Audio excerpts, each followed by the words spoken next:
Yesterday, Microsoft announced Windows 11. Here's 11 things that they stole from Apple.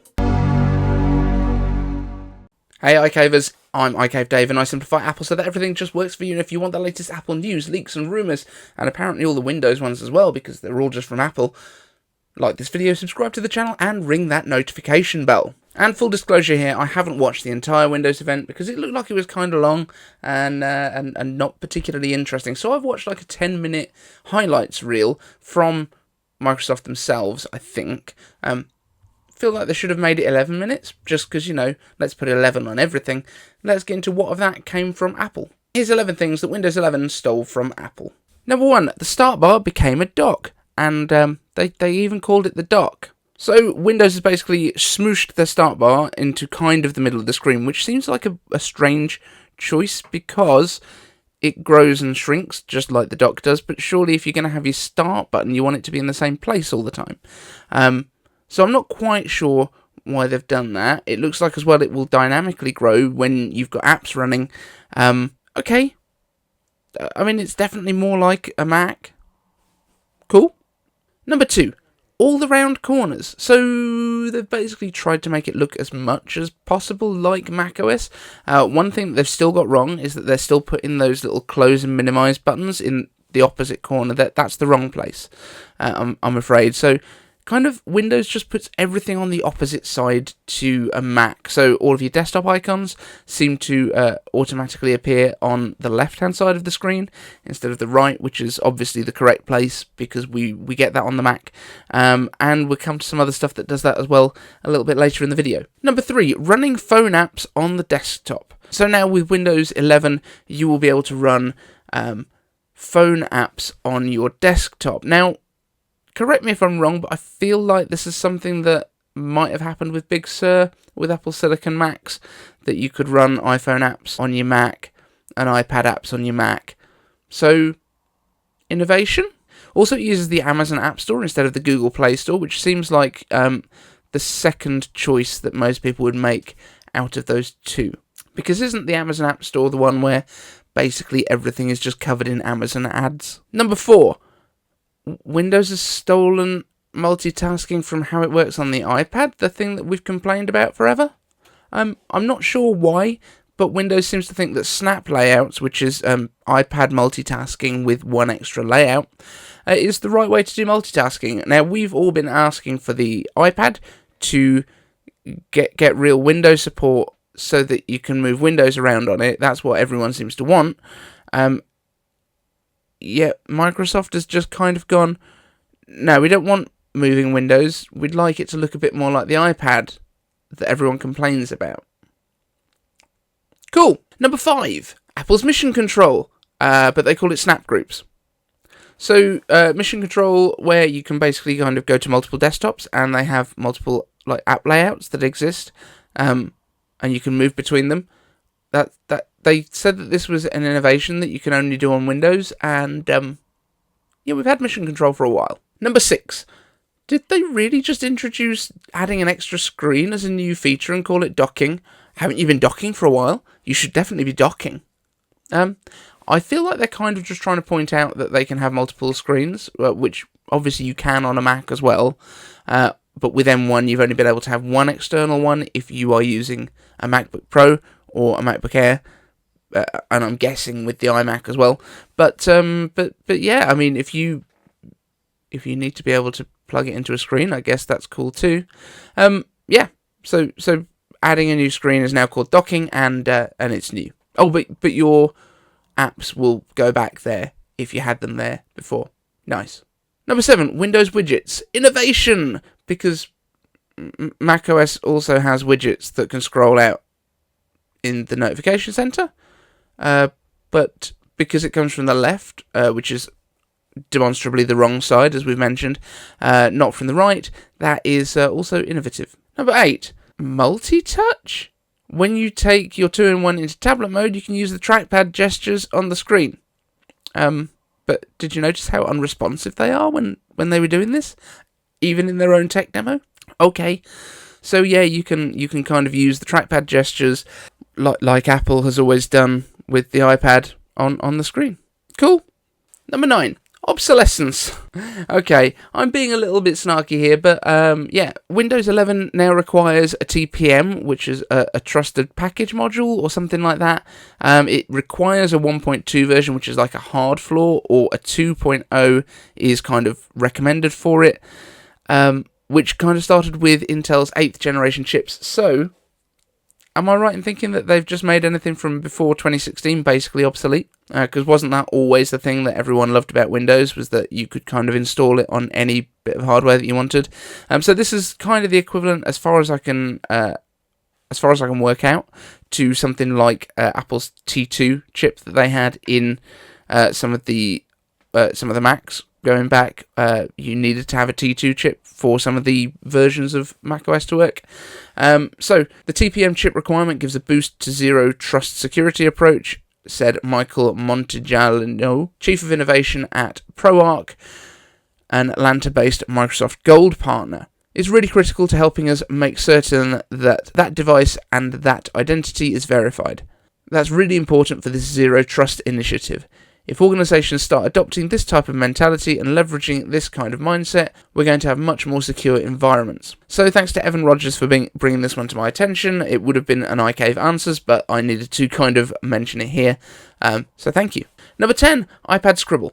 Apple Pencil stuff, they've basically brought that to the to Windows, but obviously that's when it's in 2-in-1 mode, and hopefully it's a lot better in kind of tablet mode now, because from what I've seen, and honestly, I've not used touchscreen Windows, but all the demos that I've seen, it looks kind of unresponsive, and I'm not particularly hopeful that anything beyond like a Surface, Microsoft's own hardware, will actually work for this particularly well, but, you know, maybe it'll be fine.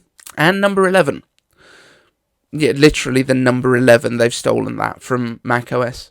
And I'm not just being snarky here, but if you remember, Macs used macOS 10 with the X for years and years and years, and then Windows kind of got to Windows 10, weirdly jumping number 9, but they went from 8.1 to 10, and they went, this is the last version of Windows, that's it, we've done it, we don't need to change the numbers anymore.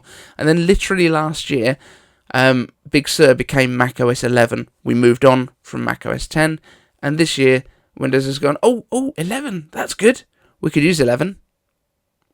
So, this is a slightly snarky list of things that that Windows has kind of nicked from Apple in various ways, but let me know if there's anything else that you think I should have included in this list down in the comments. And speaking of the comments, let's get to your questions from the comments using hashtag iCaveAnswers. That's how you ask a question in the comments. Questions, comments. iCave Answers. Number 1, Just A Passerby asks, iCave Dave, did you catch the Windows 11 event? If so, which Windows 11 features, if any, do you wish would come to macOS? So, as I said at the start, I didn't actually see the whole of the Windows event. I watched the highlight reel, which appears to just be stuff from macOS that they've brought over to Windows. The one thing that I would really like to come over from Windows to macOS is probably DirectX, so that loads of the games that exist already would play. That ain't gonna happen. Eva H, here we go. Question number 1. Do you think Apple will drop Lightning in the next year or two on the iPhone for USB-C, as at that point the connection itself would be 10 years, as the port started on iPhone 5? I don't think they're going to drop it for USB-C. I think they're going to drop it for not having a port. I think they're going to move over to MagSafe as the primary connection on iPhones, plus wireless for any kind of data movement. I think they will put a smart connector on there, which you can probably use if you need to for resetting the device, if you absolutely need to have a physical data connection. But it's not going to be like a regular port. I don't think USB-C is ever going to come to the iPhone. I could be wrong, but I don't think it will. Question 2. With Microsoft now formally announcing Windows 11, do you think the OS will be supported from Mac, and do you think Apple will allow it due to the operating system supporting Android apps? So I don't think we're going to get still any kind of boot camp or anything along those lines. However, Windows for ARM is already kind of supported on macOS on Apple Silicon, so there is a way that you can install it using Parallels. I don't think it's going to be ever anything more than that. I think that's how you're going to install Windows from now on if you want Windows on your Mac. I don't think it's supporting Android apps is going to make any difference at all, but also I don't think Windows on ARM is going to support Android apps necessarily, because they were saying that it uses some sort of special Intel magic sauce to make it work, and I don't think Intel is that excited about supporting Macs going forward. Question 3. Is there anything you'd like to see Apple do with any of their products, features, or otherwise that you personally have a burning desire for? Now, I would like to see touchscreen Macs come at some point, whether that's full touchscreen or just pen support or something like that. I've mentioned in the past I would love an iMac that folds down a bit like the Surface Studio did, that you can kind of use a pen on that, so like a huge iMac/iPad which you can use for art or architecture, and it kind of comes down to like a drawing board kind of angle, like 30 degrees maybe. I think that would be really cool. Other than that, I just want gaming support to come to the Mac, but that doesn't come down to Apple really. That comes down to developers supporting it and us buying enough that they think there's enough of a market there. Question 4. Are there any other interests that you personally have that are connected to your fandom to Apple products personally? If so, how are they integrated and what's the relationship? I don't really think so. Like the other stuff that I'm into that's kind of non-Apple is I sing barbershop, so I sing like multi-part harmony stuff. That's one of the things that I'm into that you guys probably don't know about. I used to be a sort of semi-pro paintball player. I haven't played for about 7 years, but that's something I'd like to get back into if the channel can become self-sustaining and I can have some time back in my life, because at the moment I just don't have any time. But no, not really connected to Apple, because if I was into other stuff that was connected to Apple outside of this channel, it would still be kind of Apple stuff, I guess, and it would still come under the channel. Team Kinetics asks, which M1X products are you interested in potentially purchasing? Like a lot of people, I'm super excited by the M1X MacBook Pro. What do you speculate the spec sheet might look like now we've had another month or so of rumours? Do you have any dream features that would be great on the new Macs but we're unlikely to see? Also, what would you speculate on the prices of the M1X MacBook Pro, Mac Mini and iMac now that we've had some more speculation time and no release date? So honestly, there's been no new rumours in this time. We've had more time, but we haven't had more information. The only thing that we've kind of had recently that's changed a little bit is we thought we were going to get a 12-core chip. It looks like it's going to be a 10-core chip because they've dropped a couple of the efficiency cores from what we're hearing. Now, in terms of what I would personally be interested in buying from M1X, I would probably be looking at an M1X Mac Mini again, and then, as I've said in the past, I would keep my Mac Mini here with the M1 in it as a device for going into the betas.